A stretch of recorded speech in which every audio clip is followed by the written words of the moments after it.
Welcome to my studio. I'm Wendy O'Brien. Thanks for dropping by. In today's video, I'm going to be covering the top 6 reasons you should start paper swatching with colored pencil. If you want to learn more about creating art, consider subscribing and hit that bell notification so you know when the new tutorials go live. As artists, we tend to collect art supplies.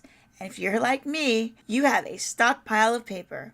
Also, if you're like me, you have great ideas for that paper and excited to get started on that next project, just to end up fighting with the paper and disliking the result. That's where paper swatching comes into play. While I go over these, I will play a time lapse of me making my swatches.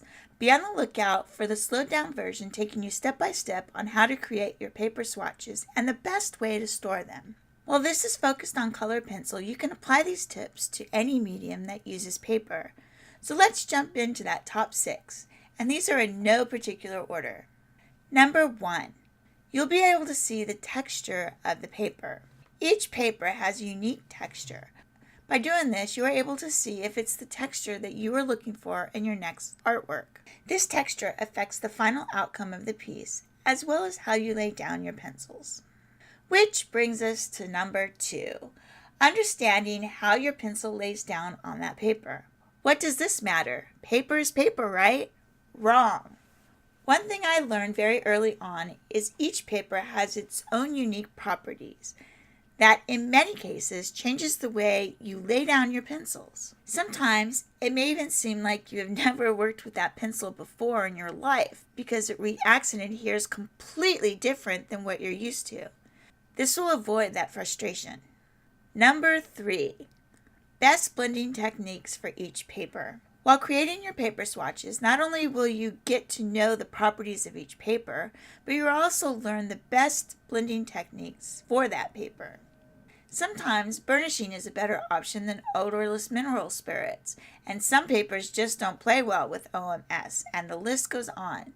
This is a great way to find what does work for the paper you want to use, so you don't waste your time and efforts to find out halfway through the piece, it just isn't working.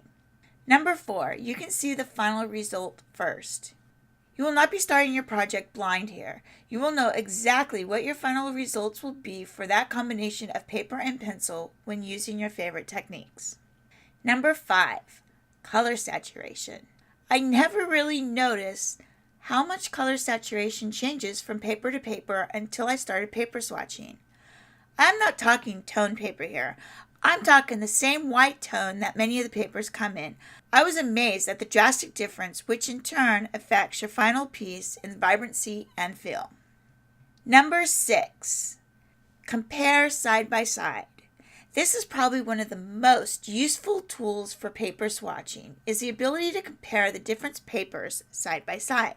Sometimes papers are very close in their properties, which makes it hard to decide which to use. Paper swatching allows you to compare those papers before starting, which helps you make that hard decision. While the difference in the papers may be slight, when comparing them side by side, it then becomes apparent as to which one you should choose. Well, you've made it through the 6, and for you, I have a special bonus tip. Number 7. You now have a library of all your papers. Ever run out of your paper and forget to order and pick up some more? Or maybe you have paper you forgot you had. This is a great way to have a library of your papers that you can quickly thumb through and decide which is the best option for your project. Not to mention, you might even use some of the papers that have been just sitting there collecting dust. Would you like to see more videos like this? Let me know what you would like to see next in the comments below. Thanks for watching, and until next time, keep on arting. Bye!